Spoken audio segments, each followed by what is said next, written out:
はい、のりです。いつもご視聴ありがとうございます。今回の動画はですね、最新版の剪定動画になります。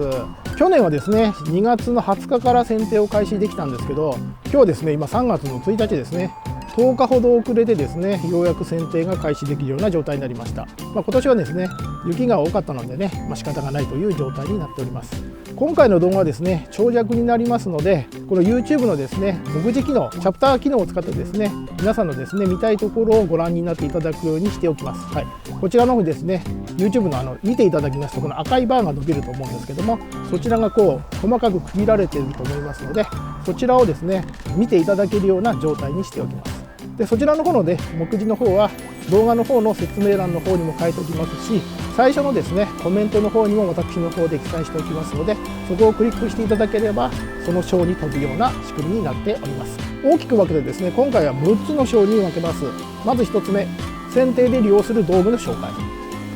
で、2つ目ですね、剪定の種類についての紹介、3つ目、剪定箇所についての説明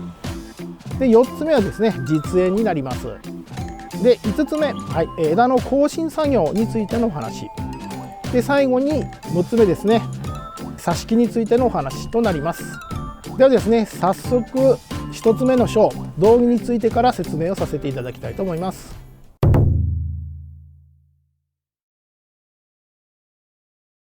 今回ですね、剪定に利用する道具たちを紹介していきたいと思います。まずこちらから順番に説明していきます。まずこちら、ケーブテックさんのこれは電動用の剪定バサミになります。で同じくですね、剪定バサミ、これはおかつねさんの剪定バサミになります。でこちらはですね、シュリキーさんのゴム太郎剪定用のノコギリになります。でそれとトップ GM ペースト、こちらはですね殺菌剤になります。とあとはですね、刃物用のクリーナーになります。最後はこれケースですね。これは剪定バサミ用のケース、腰につけてね作業するんですけども、それと電動用のですね剪定バサミですね、ちょっと大きいのでこういうですね専用のケースがありますので、これに入れて腰につけてやります。それと、剪定用のですねノコギリのケース、ゴム太郎のですねケースになります。ではですね、一つずつですね少し詳しく説明していきたいと思います。こちらがですね、先ほども言いましたけども、電動用の剪定バサミになります。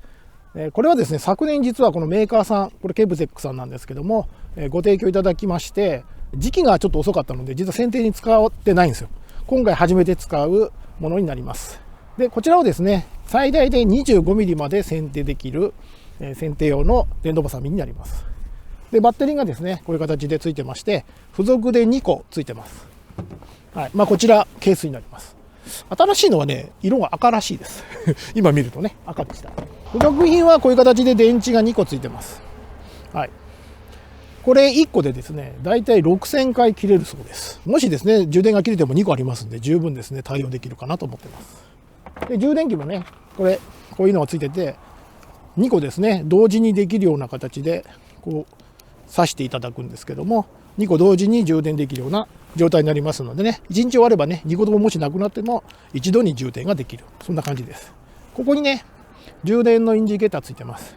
赤から緑になったら充電完了になってました。であと付属でついてたのは、このオイル入れですね。中身入ってません。オイルを入れて、ここに注油する感じになります。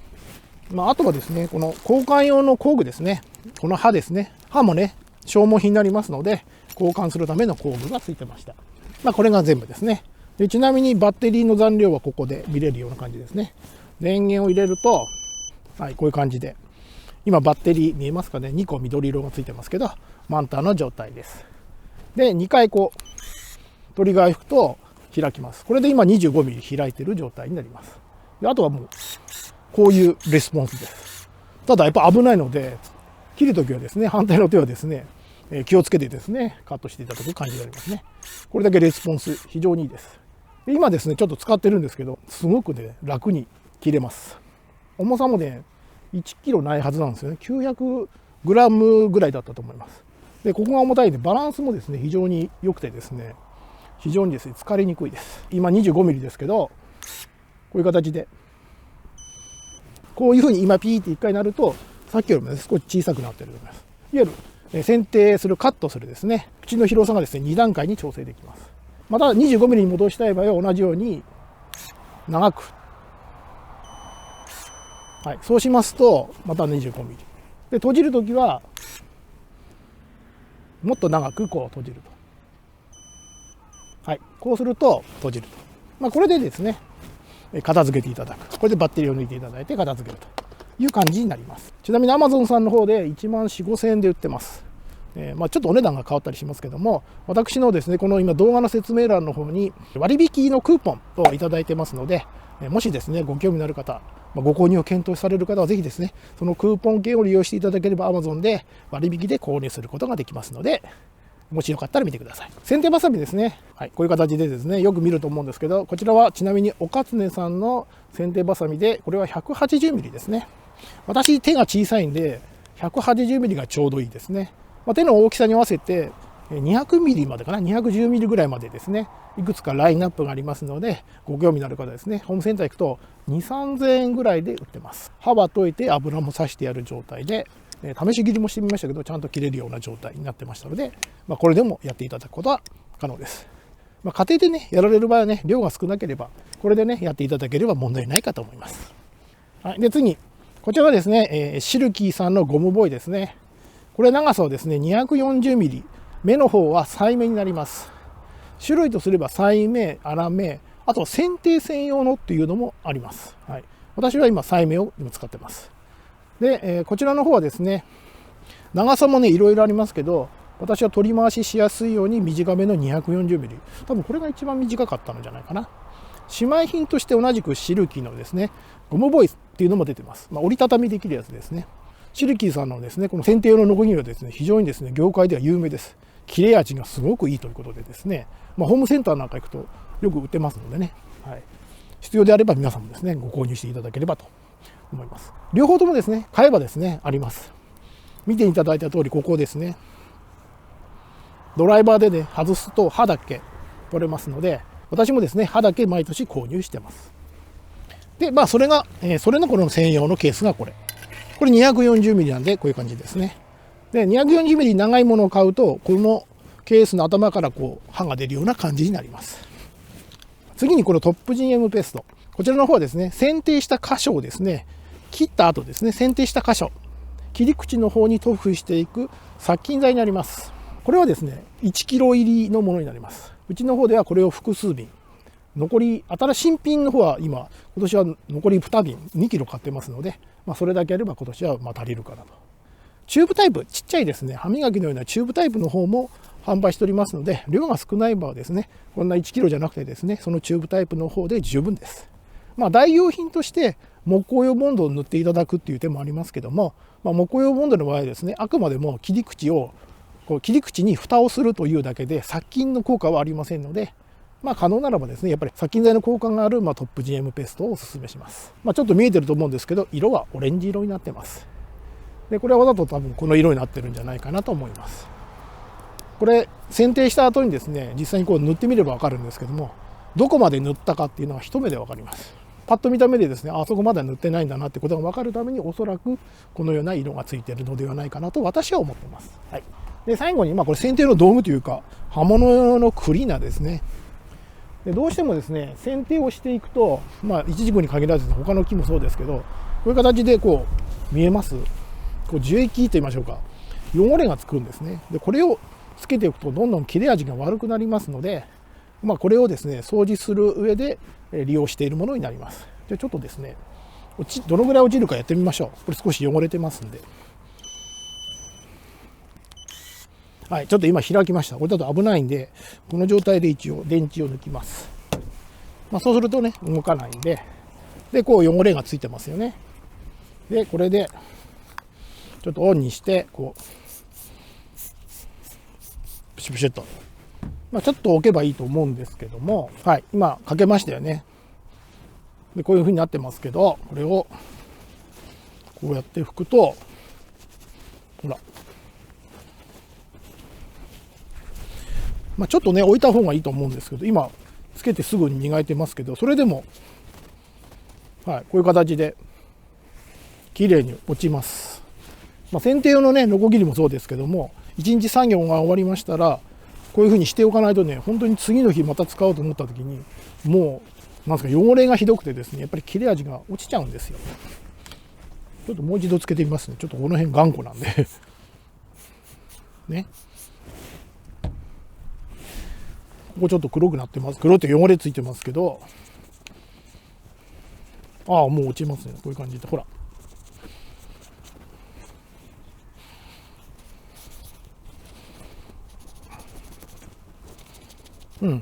もうちょっと置けばもっと簡単に落ちるんですけど、はい、こういう感じでですね、はい、綺麗に落ちました。こういう感じでですね、綺麗に落とすことができます。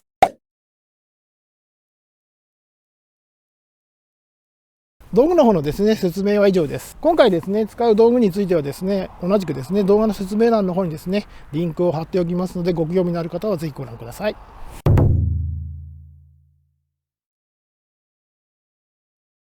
はい、ではですね、次、2つ目、2章目ですね。イチジクの剪定にはですね、大きく分けて2つ種類があります。品種によってですね、夏科専用の種類、秋科専用の種類、夏科秋科兼用種という形に存在いたします。ちなみにうちで育てている同品は夏科秋科の兼用種になります。でビオレソリエソの方はですね、秋科専用種じゃないかな、夏科は取れることがないので、あちらは秋科専用種だと思います。夏科と秋科どちらがいいのっていうお話があるんですけども、特にですね、どちらがいいとかどちらが悪いっていうことではないんですけども、夏科と秋科のですね、特徴を申し上げたいと思います。で夏科の方はですね、名の前の通りですね、夏にもう収穫ができるような感じになりますので、秋科に比べると早く食べることができます。ただしですね、秋科に比べると収穫量が少なくなります。で秋科の方はですね、夏科よりも遅くですね実りますけども、夏科に比べると収穫量が断然に多いです。で私はですね、看取り農家になりますので、商売やってる都合上もありますので、私の場合はですね、もう全部ですね、秋科専用の剪定をしているという感じになります。で夏科秋科兼用種になれば、例えば3分の1ぐらいをですね夏科用にしておいて、残り3分の2は秋科の剪定をするというようなですね、楽しみ方もできますのでね、この辺はですね、皆さんのですねやり方でやっていただければよろしいかと思います。で一つ注意してほしいのは、秋科専用種などに夏科剪定をしても実らないという感じになりますので、その辺はご注意ください。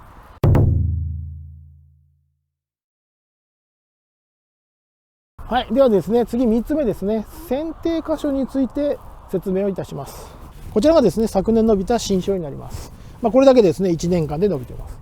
隣のはね、もっとさらに大きい2メーター近くまでね、伸びてるんじゃないかと思うんですけども、このような感じになります。去年ですね、剪定した場所はこちらになります。ここの部分ですね。ちょっと今アップで撮りますけども、この辺がですね、昨年カットした箇所になります。今年ですね、カットする場合、どこをカットするかと言いますと、この昨年カットしたこの根元の下にですね、芽がついてます。一つ、この各節縁ですね、いわゆる去年葉が出たところの葉と実がついた場所にですね、今年出てくる芽があります。でちなみにこの一番最初のシワのところはですね、あまり伸びませんので、この芽は利用しない方がいいです。なのでカットする場所はその2つ目のシワですね、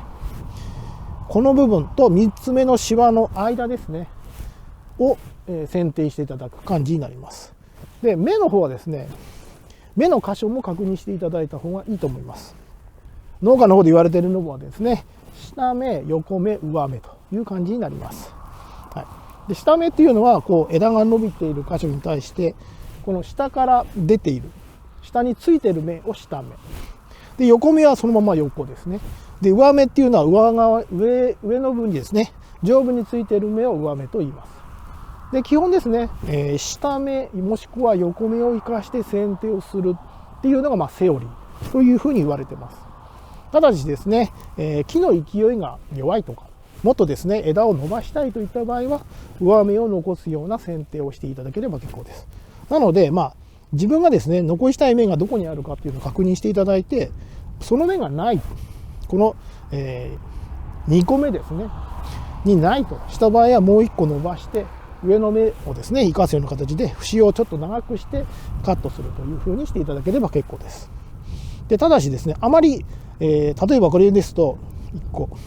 2個目で、この3個目の間ですね、あまりですねこの2個目の際といいましょうか、そばではなくて、できれば3個目の、シワの下ぐらいをカットしてください。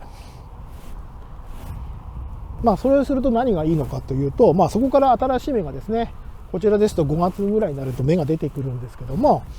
あまりですね際をカットしてしまいますと、この枝が伸びる場所がですねあまりなくて折れやすくなります。せっかく出てきた芽がですね簡単にポキッと折れてしまう可能性がありますので、若干ですねその辺のマージンを取っていただいて、今ですと3つ目の下ぐらいをカットしていただいた方がよろしいかと思います。鉢植えとかですねプランターでやられる場合はですね、下芽っていうのはあまり気にしなくていいかもしれません。もともとのですね鉢植えの場合はそこまでですね根の大きさ、根域制限がねどうしてもかかってますので、その辺はあまり気にしなくても大丈夫かなと。なので2つ目ですね、2つ目と3つ目の間をバスッと切っていただいて、出てきた芽を育てていただくようにしていただければよろしいかと思います。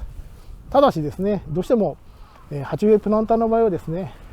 根の制限、土の量が制限されていますので、あまりですね欲張らないで、思い切ってですね必要のない枝をバサリ落としていただいた方がいいと思います。せっかくねなってもねちっちゃい実になったりとか実つきが悪くなったりしますので、少しですね制限をしていただいた方がよろしいかと思います。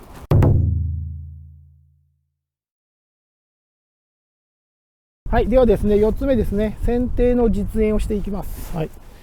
で剪定は先ほども言いましたけども、基本1つ目のシワは使わない。はい、で、今ですと2つ目と3つ目、こちらの方の節にですね裏側に芽がついてますので、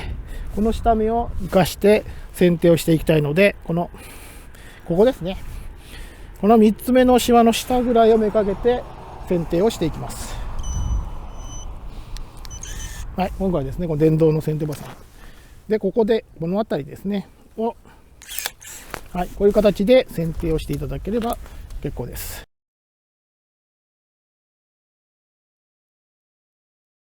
でちなみに芽の方はこういう感じでついてます。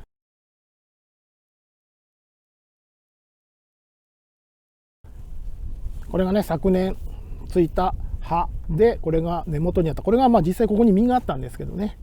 その根元に、実が新しいですね芽がついてます。すべてのこの節にですね基本芽がついているという感じになります。はい、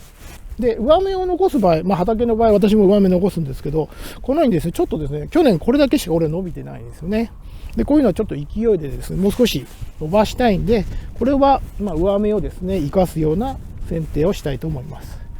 これ見るとこちら側に芽がありますので、これを生かすような感じでこういう感じで剪定をしていきます。こちらの剪定方式は秋科の剪定方式になります。基本強剪定という感じになります。で夏科剪定の場合は、例えばこの枝ですね、夏科を取りたいとした場合は剪定はしません。夏科というのは去年なった枝につく実になります。しかもですねつくのはこの先端の方だけになります。変な話、ここから切っちゃうともう夏科が取れなくなりますので、夏科を取りたい場合は剪定をしないでおいてください。先ほど、夏科と秋科のちょっと説明をしましたけども、半分、だから3分の1ですね夏科を取って3分の2は秋科でやろうとした場合は、いわゆる3分の1は剪定をしない状態で置いておくという感じになります。そのようにしていただければ、兼用紙であればですね夏からもうすでに実が収穫できて、秋科も取れるというような状態になります。なので剪定はですねそんなに難しくないです。基本2つ目と3つ目の間をこう切っていただく、強剪定ですね。でこれはですね強剪定しっかりしておかないと、実つきが非常にですね一部の場合は悪くなっちゃいますので、恐れずに強剪定をしてください。バスッと剪定時にですねもう一つやる作業として、これ昨年切った枝です。で見ていただくとこれ伸びた部分なんですけども、これだけ飛び出てますよね。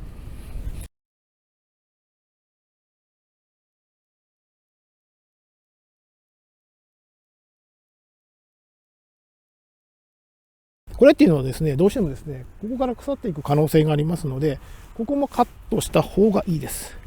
ここをねきれいにカットすることによって、こういう形ですね、ちょっと見えるかな、こうくるんでくるんですよね、くるんと。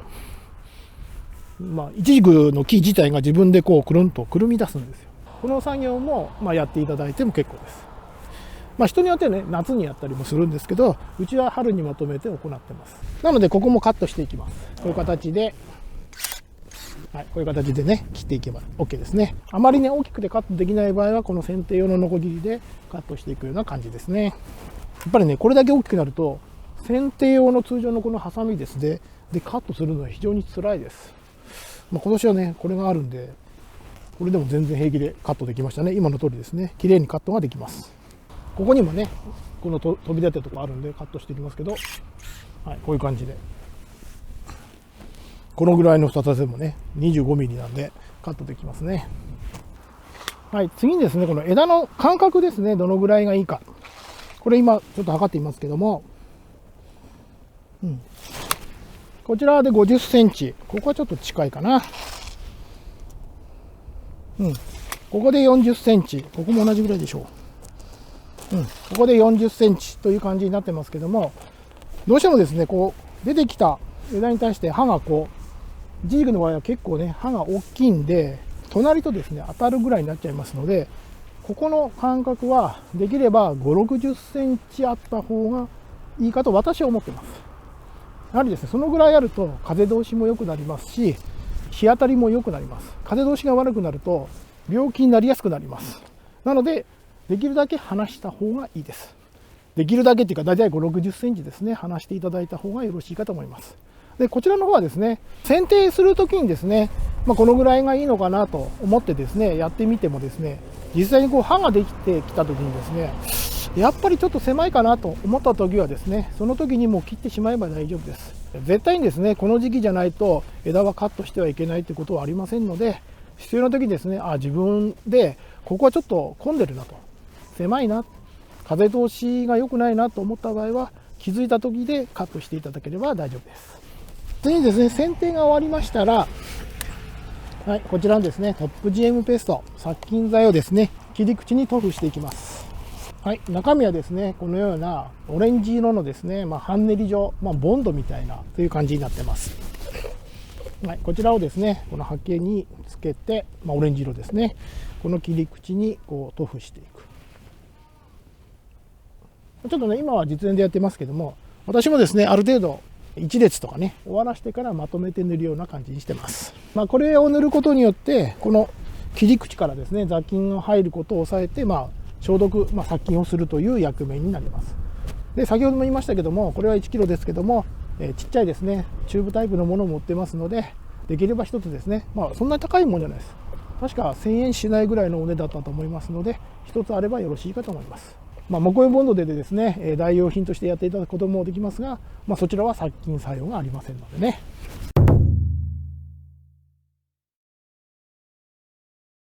はい、5つ目ですね、枝の更新作業について説明をします。はい、今こちらの木ちょっと見ていただくと分かるんですけども、かなりですね、表面の方が傷んでですね、この皮がもうないんですよね、見ての通り。下の方はあります。で、状態は良くなってきますので、今年はですね、ここから切っておきたいと思います。実はこうバスッと。そうすると、ここの枝がなくなっちゃうので、これ、去年1年でこういう風になったわけじゃないので、その前からですね、だいぶ傷んできてるなっていうのが分かっておりましたので、実は、ちょっとここはね、どうしてもどうにもならなかったんですけども、枝を少しこう伸ばしてあります。見ていただくと。見えますかね、こちら側にずっと。並行して、ね、この枝と並行してこちらにちょっと細めの枝が出してあると思います。でも枝もだいぶ出してありますね。つまりここから傷んでいる部分はですね、もう使わないで、この新しい枝に更新するためにわざとこういうふうに伸ばしてあります。どうしてもね、年数が経つとこういうふうになってきますので、代わりになるようなですね、枝があるのであれば一つ残しておいてですね、来年再来年にこれの枝の代わりになるような枝を育てていけばよろしいかと思います。で、今回はですね、ここからですね、もう切ってしまいたいと思います。バスッとね。なので、ちょっとね、これ今糸ついてますんで、この辺ちょっと外します。ではですね、ここから更新で、ここからズバッと切ってですね、この新しい枝に更新しますので、これついているですね、これ、誘引の紐ですね、ちょっと邪魔になりますので、よいしょ。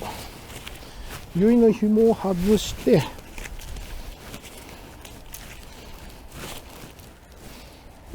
これで外れたかなですね。で、ここからズバッと切っていきますが、長くなりますんで、このままちょっとカットはできないので、分割して切っていきます。まずこの辺りで切っちゃいます。はい、こういう感じね。で、これもこの辺りから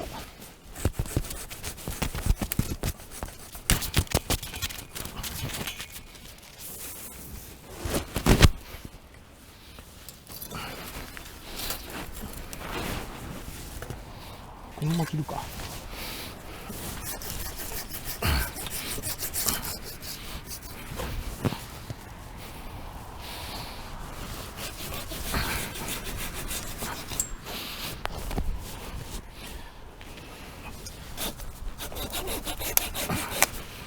で、ここからですね、最終的によ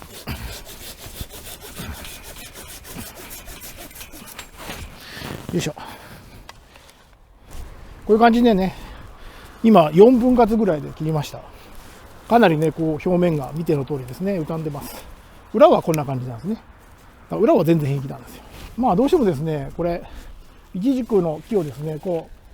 う、寝かして育ててますんで、ここにですね、やはり太陽光ですね、火が非常に当たりやすくなるので、紫外線でこうやられちゃうんですね、多分。いわゆる日焼けしちゃうんです。通常通りという、まあこう立ってればね、そういうことはないんですけども、どうしてもね、収穫するためにですね、あとは効率よくですね、実をたくさん取ろうと思う、こういう栽培方式ですね。これは H 型ですけども、こういう風にしてしまいますので、どうしてもね、こういうのが出てきます。これでですね、枝の更新作業は終了。合わせてですね、この部分見ての通りですね、空間ができたんですね。いや、落としてしまったので、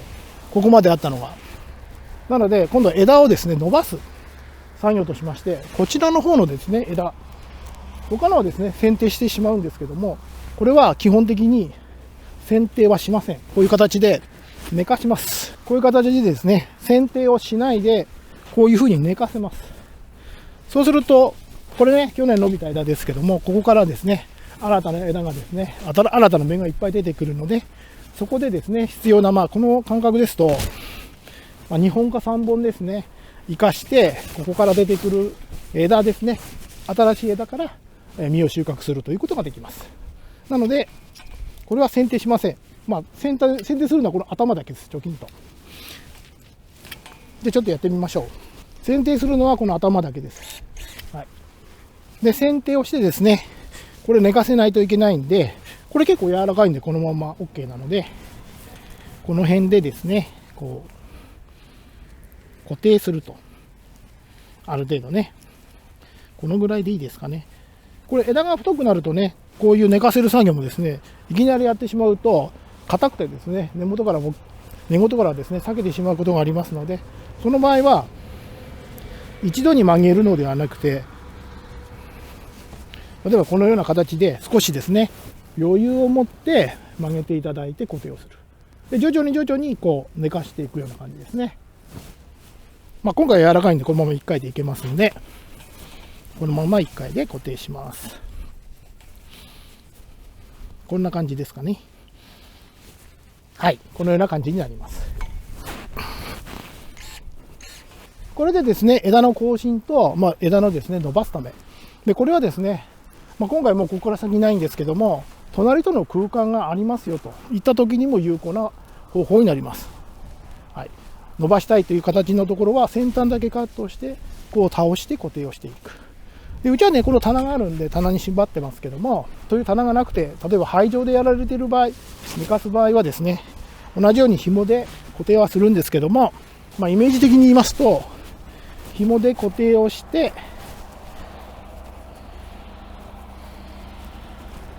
こうですね。で、ここで何か竹のようなですね、小さいもので杭を作って、こう固定をして地面にですね、固定をしていただいて寝かすと。そのような方法もあります。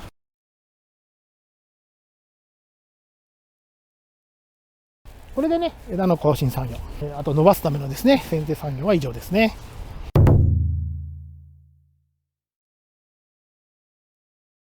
挿し木についてになります。剪定した枝を使います。まあ、これを穂木としますね。長さ的にはまあ20センチもあれば十分です。はい。挿し木ですね、上下間違えないようにしてくださいね。これはね、今ここが先端なんで分かりますけども、見た目ですね、パッと見た目一応分かるようになってます。こう見たときに、葉の方が下で目が上になってます。分かんなくなったというときは、その目を見てください。はい、目上に向いてます。挿し木する場合は、はい、この辺で、はい、カットしました。今回はこの目をですね、出したいといった場合は、この上をですね、カットしていただいて、下はですね、こう斜めにカットしていただく。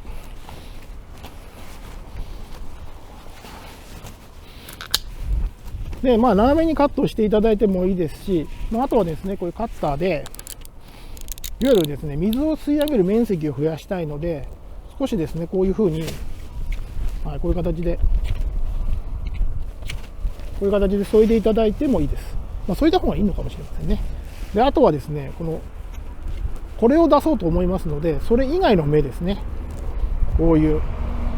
ここにもありますね。こういう実は、はい、削った方がいいです。はい、今ですと、この下の目、その上、でもう1個上、3つですね、違うわ、1箇所、2箇所、3箇所ですね、3箇所目を削って、この一番上の目だけを残して、これで、はい、地面ですね、地植えなら地植えで、地植えの場合ですと、私の場合はこの辺まで本当に深く潜らせます。乾燥しないようにという意味になるんですけども、このぐらいまで深く埋めていただいていただければ OK。鉢植えでも同じですね。こういう形でしていただければ OK ですね。ちょっとこれ長いかな。鉢植えでするんであれば、もう少しですね、短めにカットしていただければいいかなと思いますけど、これで刺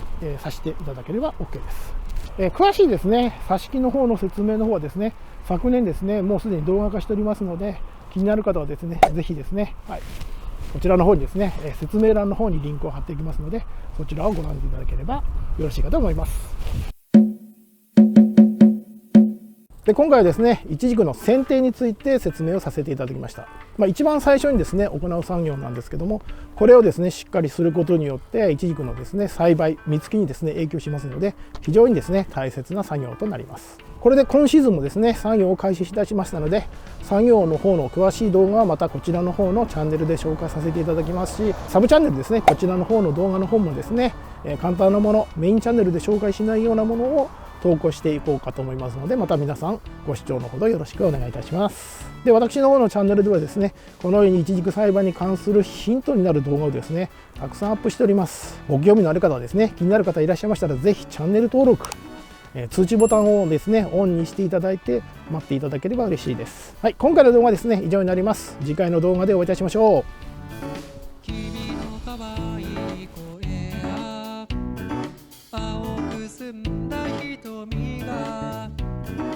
暖かな日を灯すカラフルな日々を知る